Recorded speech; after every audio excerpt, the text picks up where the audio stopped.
Hi friends, இன்னைக்கு பிப்ரவரி first வீக்கான current affairs தான் பார்க்க போறோம். ஸோ இதுல மோடிஜி வந்து ஒடிஷாக்கு விசிட் பண்ணாங்க. அங்க வந்து மேக் இன் ஒடிசா கான்க்ளேவ், அது பேர் வந்து உத்தர்காஷ் ஒடிசா, அந்த கான்க்ளேவ் நடத்தினாங்க. அடுத்து 38th நேஷனல் கேம்ஸ் வந்து டேராடன் கிரிக்கெட் ஸ்டேடியத்துல நடக்க போகுது. ஒடிசாக்கும் விசிட் போனாங்க, உத்தரகாண்டுக்கும் போனாங்க. அதனாலதான் இங்க டேராடன் உத்தரகாண்ட்ல 38th நேஷனல் கேம்ஸ் நடக்க போகுது. ஸ்டேட் ஃபார்ம் ஆகி உத்தரகண்ட் ஃபார்ம் ஆகி 25 இயர்ஸ் ஆயிடுச்சு.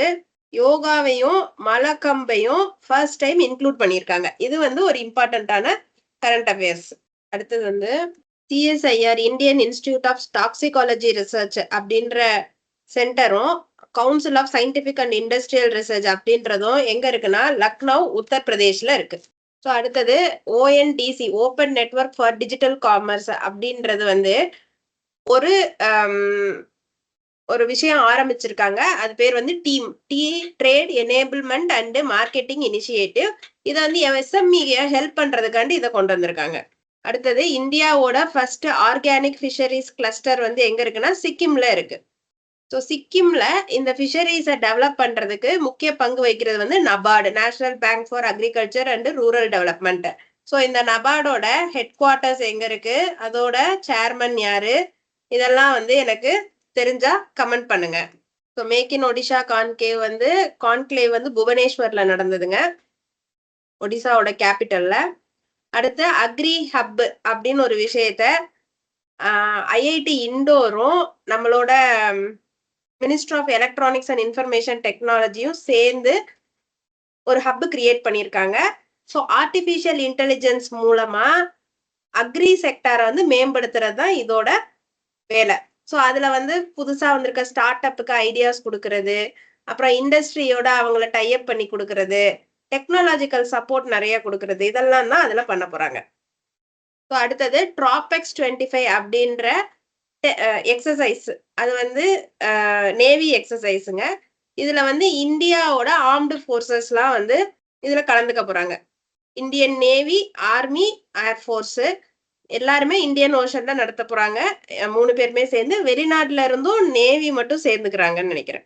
அடுத்து பாரத் மொபிலிட்டி குளோபல் எக்ஸ்போ 2025. இது வந்து மொபிலிட்டி எக்ஸ்போவா, அப்ப ஆட்டோமொபைலுக்கான expo, sorry automotive expo. So இது வந்து வேர்ல்டோட செகண்ட் லார்ஜஸ்ட் அந்த டூ வீலர்ஸ் இல்லைன்னா இந்த பொதுவா டிரான்ஸ்போர்ட் சம்பந்தமான ஆட்டோமொபைல்ஸ்க்கான எக்ஸ்போ தான் ஆட்டோமோட்டிவ் எக்ஸ்போ அப்படின்னு சொல்லியிருக்காங்க. இந்தியாவோட first solar powered electric vehicle name வந்து வாயே இவிஇ. ஓகேவாங்க. அடுத்து ஏகா கோச் அப்படின்றது இந்தியாவோட ஃபர்ஸ்ட் stainless steel luxury electric bus. BMW வந்து மேட் இன் இந்தியா அப்படின்னு சொல்லிட்டு ஒரு ப்ரோக்ராம் லான்ச் பண்ணியிருக்காங்க. மேட் இன் இந்தியா இவி, இந்தியால மேற்பட்ட எலக்ட்ரிக் வெஹிக்கிள் அப்படின்னு சொல்லி கொண்டு வந்திருக்காங்க. அது வந்து BMW X1 long wheel base all electric அப்படின்றது தான் அந்த வெஹிக்கிளோட பேரு. அடுத்தது JSW MG மோட்டார், அவங்க வந்து என்ன பண்ணிருக்காங்க, இந்தியாவோட ஃபர்ஸ்ட் டி செக்மெண்ட் எஸ்யூவி, அது பேர் வந்து MG மெஜஸ்டர். டி செக்மெண்ட் அப்படின்னா பெரிய ஃபேமிலி அதுல அக்கமடேட் பண்ணலாம், ரொம்ப சொபிஸ்டிகேஷன்ஸ் இருக்கும். E3W அப்படின்னு இருக்குன்னா எலக்ட்ரிக் வெஹிக்கிள் 3 வீலர்னு அர்த்தங்க. ஸோ ஃபர்ஸ்ட் ப்ளூடூத்தால கனெக்ட் பண்ண எலக்ட்ரிக் வெஹிக்கிள் 3 வீலர் எலக்ட்ரிக் வெஹிக்கிள டிவிஎஸ் மோட்டார்ஸ் லான்ச் பண்ணியிருக்காங்க. அது பேர் வந்து TVS King EV Max. CZA Central Zoo Authority, so அவங்க வந்து இந்தியாவோட ஃபர்ஸ்ட் ஒயிட் டைகர் ப்ரீடிங் சென்டரை ரேவா டிஸ்ட்ரிக்ட் மத்திய பிரதேஷ்ல கொண்டு வந்திருக்காங்க. ஸோ அடுத்து இந்தியாவோட ஃபர்ஸ்ட் ஆர்டிஃபிஷியல் இன்டெலிஜென்ஸ் யூனிவர்சிட்டி வந்து மகாராஷ்டிரால இருக்குங்க. ஸோ இது ஆர்டிஃபிஷியல் இன்டெலிஜென்ஸ் சம்பந்தமா ரிசர்ச், இன்னோவேஷனு, இல்லை அதுல ஏதாவது ஸ்கில் டெவலப்மெண்ட்னா இங்க நம்ம போய் படிச்சுக்கலாம். IBCA அப்படின்னா International Big Cat Alliance. Big கேட்னா லயன், டைகர்ஸ், அந்த மாதிரி பெரிய பெரிய கேட்ஸோட அலையன்ஸ் அப்படின்னு சொல்லியிருக்காங்க. ஸோ எல்லா கண்ட்ரிஸோட ரூல்ஸ் அண்ட் ரெகுலேஷன்ஸ் படி ஒரு 5 கண்ட்ரிஸ் இதுல MOU சைன் பண்ணியிருக்காங்க, ஒரு அக்ரிமெண்ட் சைன் பண்ணியிருக்காங்க.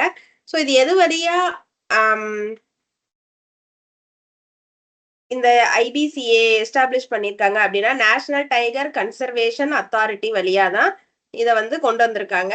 அதுக்கப்புறம் இந்த பிக் கேட்ஸ்ன்றது மொத்தம் 7 இருக்கு. ஒன்னு வந்து டைகர், இன்னொன்னு லயன், லெப்பர்ட், ஸ்னோ லெப்பர்ட், சீட்டா, ஜாகுவர், பூமா. இதெல்லாம் சேர்ந்ததுதான் 7 பிக் கேட்ஸ். ஸோ இந்த அசோசியேஷன்ல இந்த அனிமல்ஸ பாதுகாக்கிறதுக்கு, அதை பிரீட் பண்றதுக்கு, அந்த மாதிரி எல்லா திட்டங்களும் இந்த 7 அனிமல் சம்பந்தப்பட்டதாவே இருக்கும். இந்தியாவோட ஃபர்ஸ்ட் ஃபெர்ரட் ரிசர்ச் ஃபெசிலிட்டி எங்க வந்திருக்குன்னா, Translational Health Science and Technology Institute Faridabad ஹரியானால இருக்கிற ஃபரிதாபாத்ல இருக்கிற THSTI அந்த இன்ஸ்டிடியூட்ல வந்திருக்குங்க. ஸோ ஃபெர்ரட்ன்றது ஒரு அனிமல்ங்க. அதை டெஸ்டிங் அனிமலா யூஸ் பண்றாங்க. ஓகேவாங்க.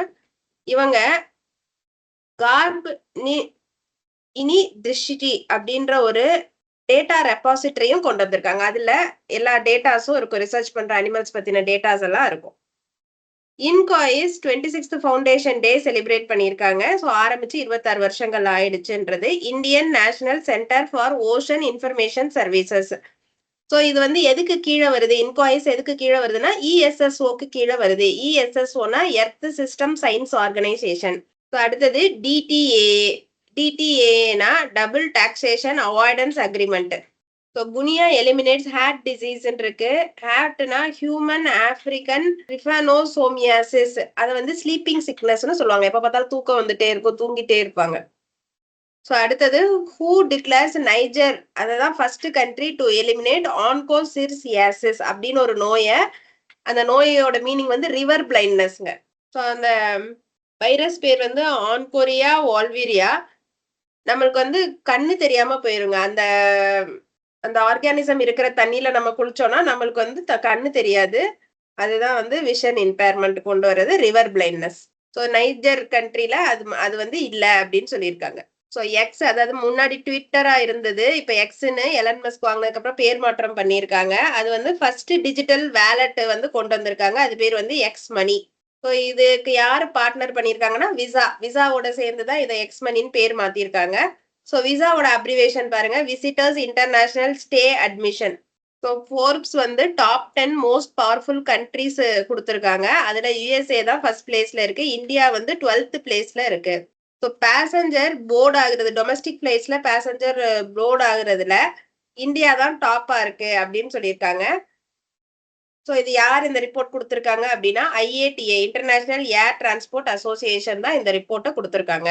ஈகோவாஸ் அப்படின்னா என்னன்னா Economic Community of West African States. அதுல இருந்து 3 வெஸ்ட் ஆப்பிரிக்கன் கண்ட்ரி வந்து வெளியில வந்திருக்காங்க. ஒன்னு வந்து ரிபப்ளிக் ஆஃப் மாலி, அடுத்து புர்கினா ஃபாசோ, அடுத்து ரிபப்ளிக் ஆஃப் நைகர். இவங்கெல்லாம் வந்து இந்த இகோவாஸ் அப்படின்ற ஒரு கம்யூனிட்டில இருந்து வெளில வந்துட்டாங்க. அடுத்தது பாருங்க, யுனைடெட் நேஷன்ஸ் குளோபல் காம்பாக்ட் அப்படின்னு ஒண்ணு இருக்குங்க. அது வந்து ஒரு கம்பெனியை எப்படி லைவா வச்சுக்கிறது அப்படின்றது குளோபல் லீடர்ஸோட அட்வைஸோட இதை நடத்துறது. World largest corporate sustainability initiative. இந்தியாவும் மால்தீவ்ஸும் சேர்ந்து நடத்துற மிலிட்டரி எக்ஸசைஸ் வந்து யுக்வேரின். இது வந்து 13வது எடிஷன் வந்து மால்தீவ்ஸ்ல தான் நடக்குது. பனாமான்றது ஃபர்ஸ்ட் லாட்டின் அமெரிக்கா நேஷன். அவங்க வந்து சைனாவோட பெல்ட் அண்ட் ரோடு இனிஷியேட்டிவ் விட்டு வெளில வந்திருக்காங்க. அந்த கூட்டமைப்புல இருந்து இவங்க வெளில வந்துட்டாங்க. அடுத்தது நிம்ஹன்ஸ் அப்படின்னா என்னது? National Institute of Mental Health and Neuro Science. அது எங்க இருக்குன்னா பெங்களூரு, கர்நாடகால இருக்குங்க. யூஎன்னோட ஹானர் ரோல், அதுல வந்து இந்தியா வந்திருக்காங்க. எதுக்குன்னா ரெகுலரா பட்ஜெட் அசஸ்மெண்ட் பே பண்ணியிருக்காங்க. இவ்வளவு பட்ஜெட் ஆகும் இந்த வருஷம் செலவுக்கு அப்படின்னு சொன்ன உடனேயே இந்தியா வந்து யுஎனுக்கு கொடுத்துரும். இந்தியாவோட பங்கு இவ்வளவு அப்படின்னு சொன்ன உடனே இந்தியா கொடுத்துரும். இந்தியா போஸ்ட் பேமெண்ட் பேங்க்ல PNB மெட்லைஃப் இந்தியா இன்சூரன்ஸை நீங்க வாங்கிக்கலாம். ஸோ இவங்க 2 பேரும் அக்ரிமெண்ட் போட்டிருக்காங்க. அடுத்து Canara bank Canara crest program அப்படின்னு ஒண்ணு லான்ச் பண்ணியிருக்காங்க. அது வந்து யாருக்குன்னா personalised premium banking high network கஸ்டமர்ஸுக்கு தான் அதை கொடுக்குறாங்க. அது டார்கெட் பீப்புள் வந்து ஹை நெட்வொர்க் கஸ்டமர்ஸ். அடுத்தது Aditya Birla housing finance limited அப்படின்றது ஆதித்யா பிர்லா கேபிட்டலோட ஒரு சப்சிடரி. அதுக்கு கீழே இருக்கிற ஒரு டிபார்ட்மெண்ட்னு வச்சுக்கோங்களேன். அவங்க வந்து வீடு வாங்குற கனவை நிறைவேற்றணும் அப்படின்றதுக்காண்டியும் ஃபினான்ஷியல் இன்க்ளூஷனா பேங்கிங் சர்வீசஸ்குள்ள நிறைய பேரை கொண்டு வரணும், பேங்கிங் ஃபெசிலிட்டியை நிறைய பேர் என்ஜாய் பண்ணணும் அப்படின்றதுக்காண்டி கம்யூனிட்டிஸை சப்போர்ட் பண்ணணும். அதாவது வீடு வாங்குறதுக்கு ஹெல்ப் பண்ணணும், அவ்வளவுதாங்க. அதுக்காண்டி அவங்க அந்த ஸ்கீமை கொண்டு வந்திருக்காங்க. அந்த ஒரு கம்பெனியே வச்சிருக்காங்க. RBI ஓம்பஸ்மேன் வந்து ஃபினான்ஷியல் இயர் 2024ல 100ல 95 கம்ப்ளைண்ட்ஸை வந்து சால்வ் பண்ணிட்டாங்க அப்படின்னு சொல்லியிருக்காங்க. Maximum complaints loans and advances செக்ஷன்ல தான் இருந்துச்சு அப்படின்னு சொல்றாங்க. சூப்பர் சீனியர்ஸுக்காண்டி ஒரு புது டேர்ம் டெபாசிட் எஸ்பிஐ இன்ட்ரடியூஸ் பண்ணியிருக்கு. அது பேர் வந்து சூப்பர் சீனியர் சிட்டிசன்ஸ், அதாவது 80 வயசுக்கு மேல இருக்கிறவங்களுக்கு. அது பேர் வந்து எஸ்பிஐ பேட்ரான்ஸ் அப்படின்னு. மினிமம் வந்து 1000 ரூபாய் டெபாசிட் பண்ணலாம். மேக்ஸிமம் வந்து 3 கோடி ரூபாய் வரைக்கும் டெபாசிட் பண்ணலாம். டென்யூர் வந்து 7 நாள்ல இருந்து 10 வருஷம் வரைக்கும். இப்போ அடுத்தது, இப்போ பேமெண்ட் அண்ட் செட்டில்மெண்ட் ஆக்ட் 2007 கீழே பெனாலிட்டி போடுறத வந்து செக்ஷன் 30 சொல்லுது அந்த ஆக்ட்ல. ஸோ அதை என்ன சொல்றாங்க அப்படின்னா, 10 லட்சம் ரூபாய்க்கு மேல பெனால்ட்டி போடக்கூடாது. இல்லட்னா என்ன அமௌண்ட் டிஃபால்ட் ஆச்சோ, எதை கட்டாம போனாங்களோ அதுல 2 மடங்கு. ஆனா 10 லட்சம் ரூபாய் தாண்டக்கூடாது. ஸோ பெனால்ட்டி போட்ட 30 நாளைக்குள்ள அதை வந்து பே பண்ணியிருக்கணும் அப்படின்னு சொல்லியிருக்காங்க. இந்தியாவோட ஃபர்ஸ்ட் ETF ஃபண்டு, ஆனா எக்ஸ்சேஞ்ச் ட்ரேடட் ஃபண்டு. எக்ஸ்சேஞ்சில் எந்த இண்டெக்ஸை அது வந்து ட்ரேஸ் பண்ணும் அப்படின்னு பார்த்தீங்கன்னா, எது மாதிரியே இதுவும் நகரும் அப்படின்னு பார்த்தீங்கன்னா, மார்கன் ஸ்டான்லி கேபிட்டல் இன்டர்நேஷனல் இண்டெக்ஸை தான், இந்தியா இண்டெக்ஸை தான் இது ஃபாலோ பண்ணும்.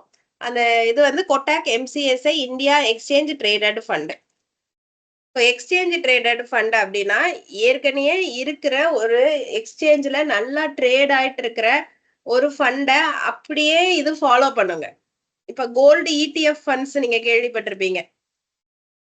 இப்போ இது எக்ஸ்சேஞ்ச் ட்ரேடட் ஃபண்ட். நிப்பான்னு ஒண்ணு எக்ஸ்சேஞ்சில் கோல்டை டிரான்சாக்ட் பண்ணிட்டு இருக்கோம். அதோட ஏற்ற இறக்கங்களுக்கு ஏத்த மாதிரி தான் உங்களோட கோல்டு ETF இல்ல கோல்டு மார்க்கெட்டு இருக்கும். இப்போ எக்ஸ்சேஞ்சில் ட்ரேட் பண்ணுவாங்க. அது எதை பேஸ் பண்ணி இருக்கும்? இப்போ கோல்டுனா கோல்டு மார்க்கெட்டை பேஸ் பண்ணி இருக்கும். ஸோ கோல்டு மார்க்கெட் ஏற்ற இறக்கத்துக்கு ஏத்த மாதிரி இதுவும் ஏறி இறங்கும். அதே மாதிரி நீங்க வேற ஏதாவது திங்ஸ் மேல எக்ஸ்சேஞ்ச் ட்ரேடடா இருந்தா அந்த திங்ஸ், இல்ல வேற ஏதாவது அசட் கிளாஸ், இப்ப ரியல் எஸ்டேட்டோட ETF அப்படின்னா ரியல் எஸ்டேட் அந்த ஏரியால ஏறி இறங்குச்சுன்னா, அந்த கம்பெனி எந்த ஏரியால இருக்கோ அதுக்கு ஏத்த மாதிரி உங்களோட ஃபண்டும் ஏறி இறங்கும். சரியாங்க? ரெஃபரன்ஸ் என்ன வைக்கிறீங்களோ அதுக்கு ஏத்த மாதிரி அந்த ஃபண்ட் எப்படி லான்ச் பண்ணியிருக்காங்களோ அதுக்கு ஏத்த மாதிரி அந்த ஃபண்டு மூவ் ஆகும். ஆனா அந்த ஃபண்டை நம்மளோட ஸ்டாக் எக்ஸ்சேஞ்சில் ட்ரேட் பண்ணுவாங்க. ஸோ யூபிஐக்கு புது ரூல்ஸ் கொண்டு வந்திருக்காங்க. யூபிஐ யார் கண்ட்ரோல்ல இருக்குன்னா NPCI கண்ட்ரோல்ல இருக்கு. MPCIயோட ஹெட் குவார்ட்டர்ஸ் மும்பை, மகாராஷ்டிராங்க. February 1, 2025ல இருந்து இதை இம்ப்ளிமெண்ட் பண்றாங்க. ஸோ அதுல என்ன ரூல் கொண்டு வந்திருக்காங்க? ஸ்பெஷல் கேரக்டர்ஸ்லாம் இருந்துச்சு அப்படின்னா உங்களோட டிரான்சாக்ஷன் டிக்ளைன் ஆயிடும் அப்படின்னு சொல்லியிருக்காங்க. So Fin Asia partners with Yes பேங்க்குங்க. அவங்க வந்து ஆர்டிஃபிஷியல் இன்டெலிஜென்ஸ் மூலமா யூஸ் பண்ற ஒரு ஆப், அது பேர் வந்து ஜம்ப் அப்படின்னு ஒரு ஆப் வந்து வச்சிருக்காங்க. ஸோ இது எதுக்கு யூஸ் பண்ண போகுது அப்படின்னா, பர்சனல் ஃபைனான்ஸை சிம்பிளிஃபை பண்றதுக்காண்டி இதை யூஸ் பண்றாங்க. ஃபாரின் எக்ஸ்சேஞ்ச் ஸ்வாப் அப்படின்னா என்னன்னா, US டாலர்ஸை வாங்குறது, அதுக்கப்புறம் வந்து ஒரு லேட்டர் டேட்ல அதை வந்து விற்கிறது. இது வந்து அந்த ஃபிளக்சுவேஷன்ஸ் இருக்கும்ல ரேட்ஸ்ல, அதை வந்து ஓவர் கம் பண்றதுக்கு ஹெல்ப் பண்ணும். இது வந்து லிக்விடிட்டி மேனேஜ் பண்றதுக்கும் நம்மளோட எக்கனாமியை ஸ்டெபிலைஸ் பண்றதுக்கும் இந்த மாதிரி ஃபாரெக்ஸ் ஸ்வாப்ஸ் வந்து பண்ணுவோம். நம்ம வந்து USD 5.1 பில்லியனுக்கு இப்போ ஃபாரெக்ஸ் ஸ்வாப்ஸ் வந்து RBI பண்ணியிருக்கு. ஸோ செபி வந்து மியூச்சுவல் ஃபண்ட்ஸோட டேர்ம் லோன் இன்சூரன்ஸும் சேர்த்து கொடுக்குற மாதிரி காம்போ பேக்ஸ் வந்து கொண்டு வந்திருக்காங்க. ஸ்டார்ட் அப்புக்குன்னு தனி current account south India bank கொண்டு வந்திருக்காங்க. SIB business start up current account, SIB corporate start up current account அது பேரு. அடுத்தது IOB வந்து கார்பன் அக்கவுண்டிங் ஃபினான்ஷியல்ஸுக்கு சிக்னிட்டரி பார்ட்னர்ஷிப்பா இருக்காங்க. சிக்னிட்டரி பார்ட்னர்ஷிப் அப்படின்னா அந்த சேர்மனோ இல்ல அதுக்கு ரெஸ்பான்சிபிள் பர்சனோ IOB அப்படின்ற நிறுவனத்துக்கு சார்பா சைன் பண்ணலாம். கார்பன் அக்கவுண்டிங் ஃபினான்ஷியல்ஸ்னா எவ்வளோ கார்பன் அவங்க ரிலீஸ் பண்றாங்க அப்படின்றதுக்கு இப்போ ஒரு அக்கவுண்டிங் வச்சிருக்காங்க. ஸோ இது எதுக்காண்டி அப்படின்னா tackle climate change, promoting responsible banking. So carbon எவ்வளோ வெளிவிடுறாங்கன்றத மெஷர் பண்றதுக்கு. 1% கிளப் அப்படின்னு சொல்லிட்டு ஒரு ஃபினான்ஷியல் அட்வைசர் ஸ்டார்ட் அப் வந்து நம்மளோட இன்டர்நெட்ல ஷரண் ஹெட்ஜ்னு யூஸ் பண்ணாங்க. ஸோ இந்த ஸ்டார்ட் அப் தான் ஃபர்ஸ்ட் ஃபினான்ஷியல் இன்ஃப்ளூயன்சர் உருவாக்குன ஒரு கம்பெனி. அதுகிட்ட செபி RIA லைசன்ஸ் வந்து கிடைச்சிருக்குங்க.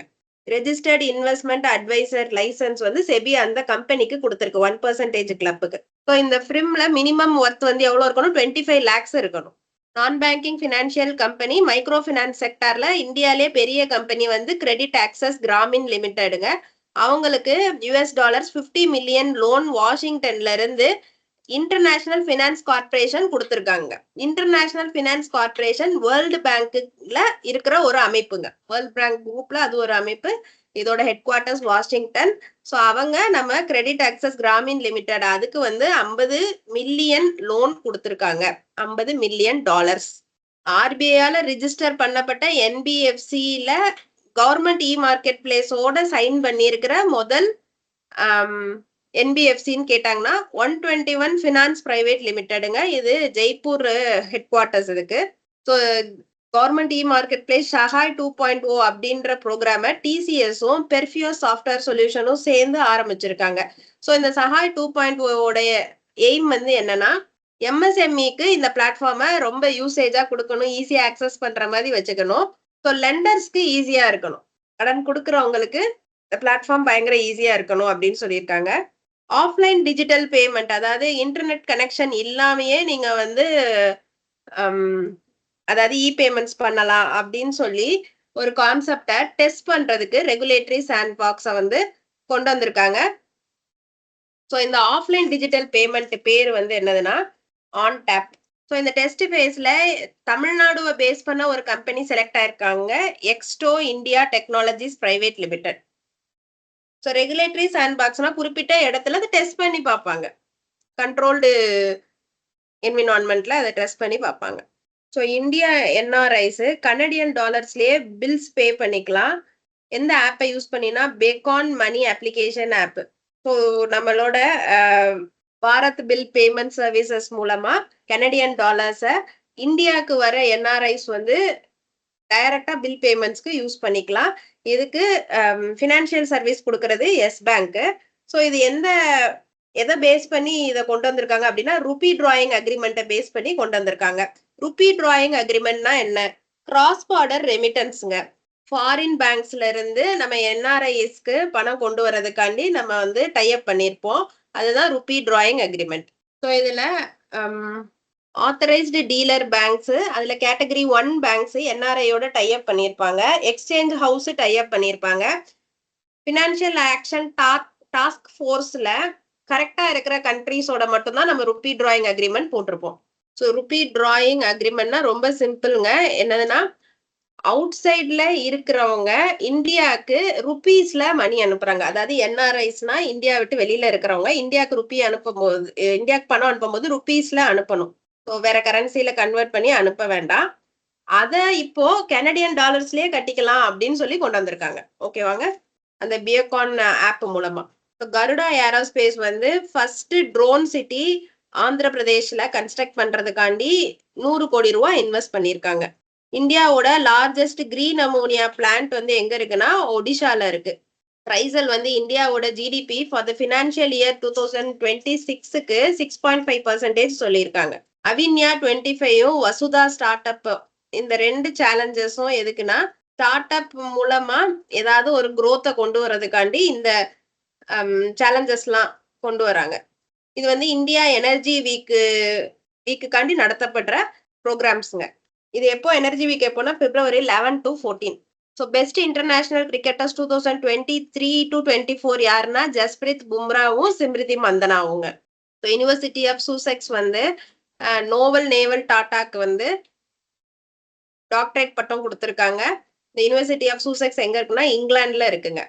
சவுத் ஆப்பிரிக்காவோட ஷிகோ கேலே அப்படின்றவங்க 40th மிஸ்ஸஸ் வேர்ல்ட் டைட்டில் வந்து வின் பண்ணியிருக்காங்க.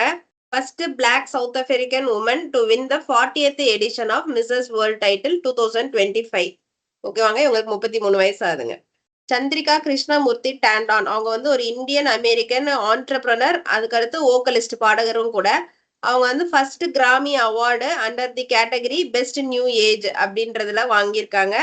அவங்களோட ஆல்பம் பேர் வந்து திரிவேணி. இந்த ஆல்பத்துக்காண்டி அவங்க அவார்டு வாங்கியிருக்காங்க, கிராமி அவார்ட்ஸ். ஹீரோ மோட்டோ கார்ப் வந்து விக்ரம் காஷ்பேக்கர் அப்படின்றவரை டெம்பரரி சிஇஓவா லான்ச் பண்ணியிருக்காங்க, சாரி அப்பாயிண்ட் பண்ணியிருக்காங்க. இவங்களை வந்து பயங்கரமா வாட்ச் பண்ணுங்க, ஏன்னா ஆக்டிங் சிஇஓ, இவர் எந்த டைம் வேணாலும் பர்மனன்ட் ஆகலாம், இல்ல வேற ஒருத்தவங்க வரலாம்.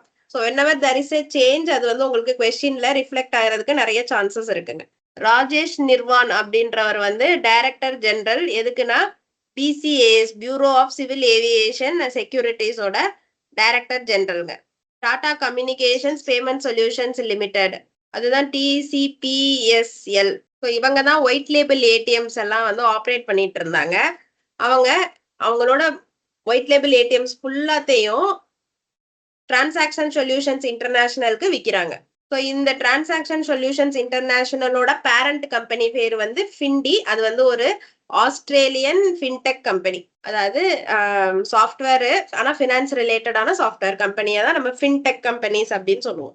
ஜாக்ஸா அப்படின்றது நம்ம இஸ்ரோ மாதிரி ஜப்பானுக்கான ஸ்பேஸ் ஆர்கனைசேஷன் பேர் வந்து ஜாக்ஸா. அவங்க வந்து மிச்சிபிக்கி 6 அப்படின்ற ஒரு சேட்டலைட்டை H3 ராக்கெட்ல அனுப்பியிருக்காங்க. எந்த சென்டர்ல இருந்துன்னா தனிஷிமா ஸ்பேஸ் சென்டர்ல இருந்து அனுப்பிச்சிருக்காங்க. இதுதான் ஜப்பானோட first launch for the year 2025. So இந்த H3 ராக்கெட் மூலமா அனுப்புனா 4வது லான்ச்சுங்க. இந்த மிச்சிபிக்கி 6ஓட இன்னொரு பேர் வந்து குவாசி ஜெனித் சேட்டலைட்டுங்க. சுனிதா வில்லியம்ஸ் வந்து புது ரெக்கார்ட் செட் பண்ணியிருக்காங்க. லாங்கஸ்ட் ஸ்பேஸ் வாக் பண்ண ஃபீமேல் ஆஸ்ட்ரோனட் அப்படின்னு சொல்லிட்டு. யுஎஸ்ஏயோட 92nd ஸ்பேஸ் வாக்ங்க இது. அவங்க எவ்வளோ இருந்திருக்காங்க? 62 hours 6 minutes நடந்திருக்காங்க. ஸோ இந்தியன் ரயில்வேஸ்க்கு ஒன் ஸ்டாப் சொல்யூஷனா புது ஆப் வந்திருக்கு. ஸ்வா ரயில் அப்படின்னு ஒரு சூப்பர் ஆப் வந்திருக்குங்க. பிரக்னானந்தா டாடா ஸ்டீல் செஸ் மாஸ்டர்ஸை வின் பண்ணியிருக்காரு. இவர் யாரை டிஃபீட் பண்ணியிருக்காரு அப்படின்னா நம்மளோட வேர்ல்டு சாம்பியன் டி குகேஷை வந்து டிஃபீட் பண்ணியிருக்காரு. வேர்ல்ட்ல ஓல்டஸ்ட் லிவிங் ஒலிம்பியக் கோல்ட் மெடலிஸ்ட் வந்து கிரேபெல். அவர் வந்து லாங் ஜம்ப் ஸ்போர்ட்ஸை சேர்ந்தவர். அவர் இந்தியானால வாழ்ந்துட்டு இருந்தாரு, இறந்துட்டாங்க இப்போ. வேர்ல்டு வெட்லேண்ட்ஸ் டே February 2.